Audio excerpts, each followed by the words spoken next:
Four words can do. Well, thank you for the invitation to be here. And I'm also grateful for being here with you on traditional unceded Algonquin land. I'm also excited to be the Douglas Cardinal room, by the way.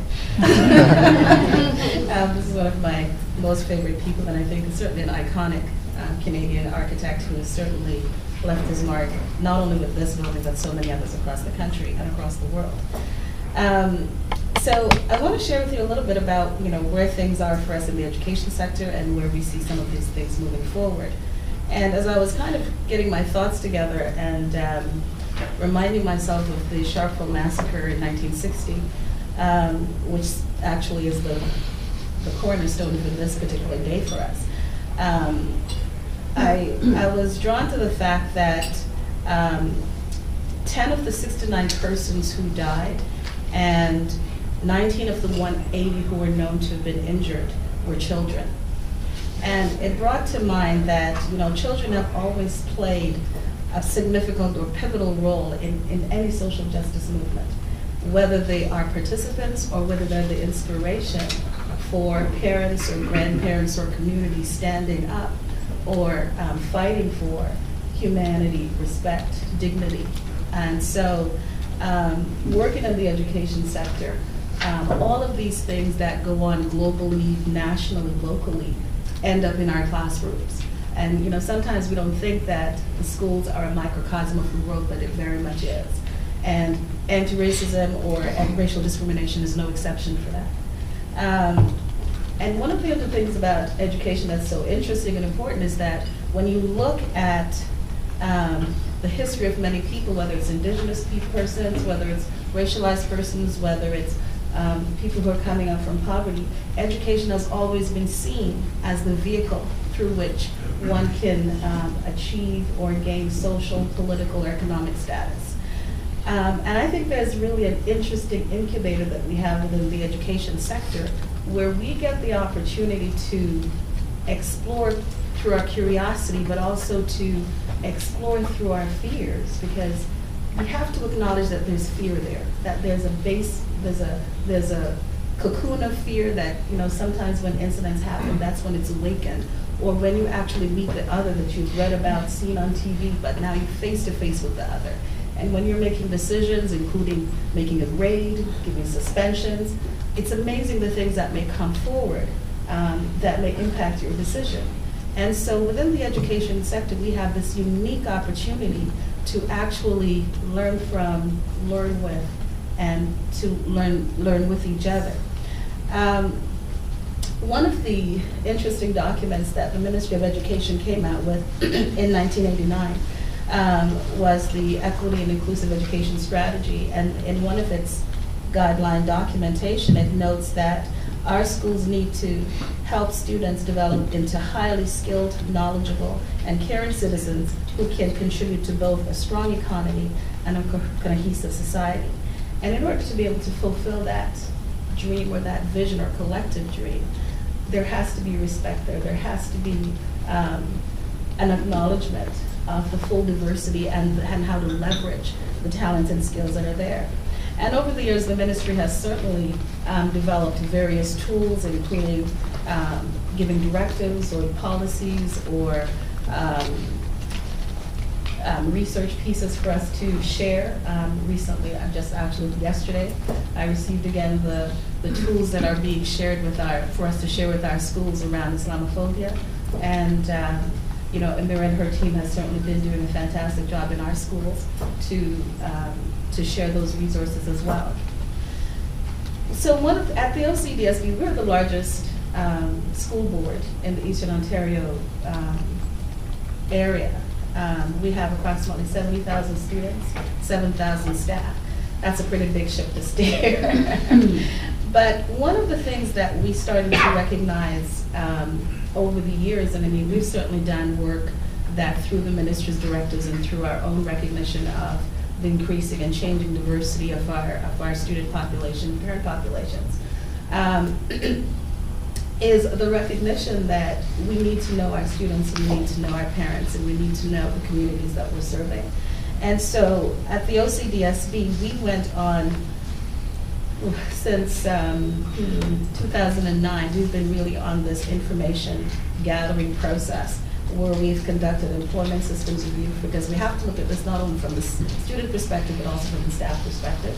So looking at employment systems review, conducting a workforce census, conducting a student survey, and conducting ongoing school surveys to also let us know on an incremental basis what are some of the changes that are happening, conducting an FNMI self-ID, and most recently integrating this aggregation of data around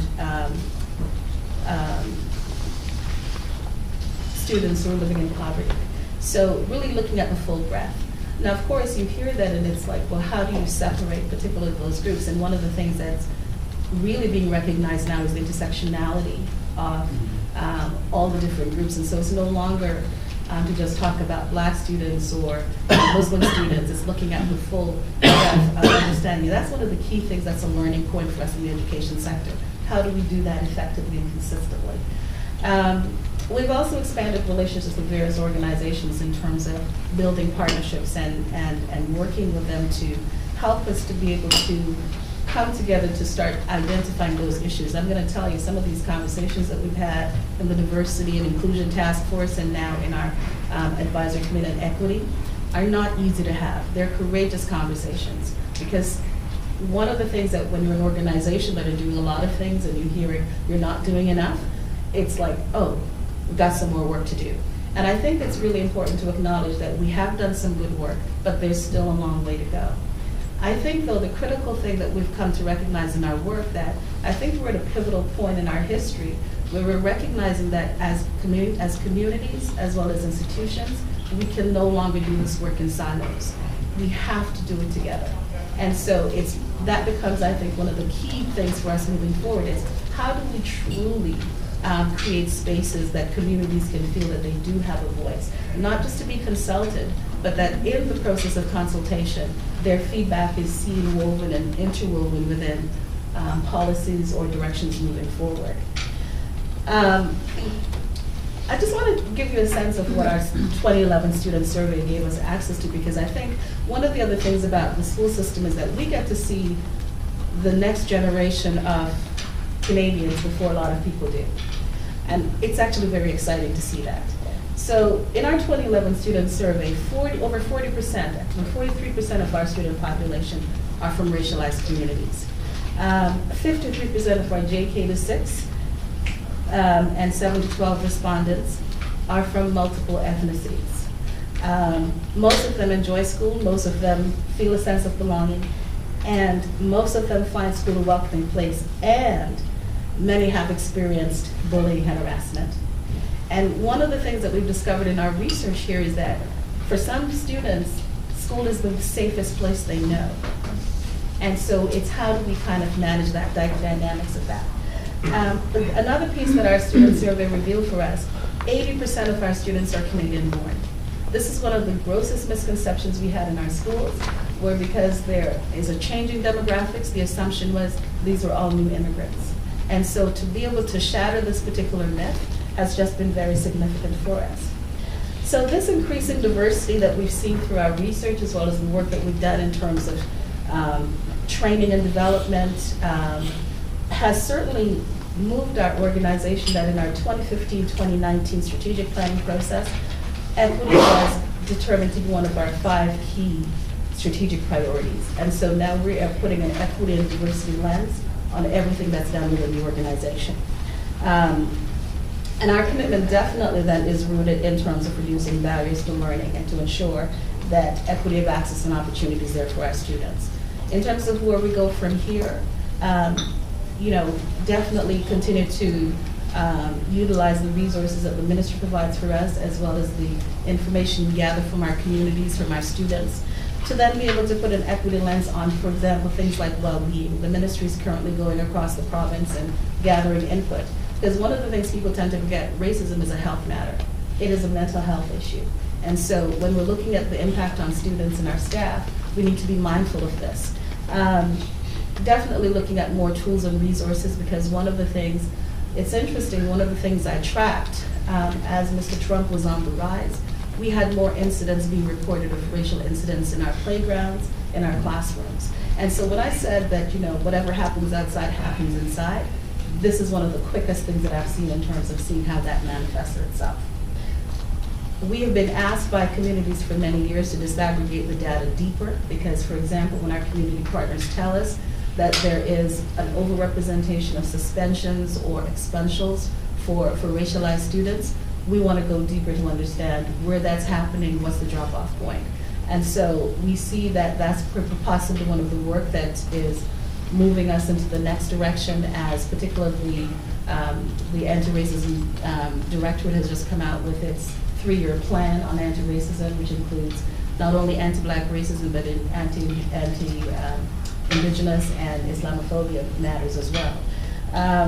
And really the underscore of all of this is really continuing to build our relationships, because this is, and I'm on the last point,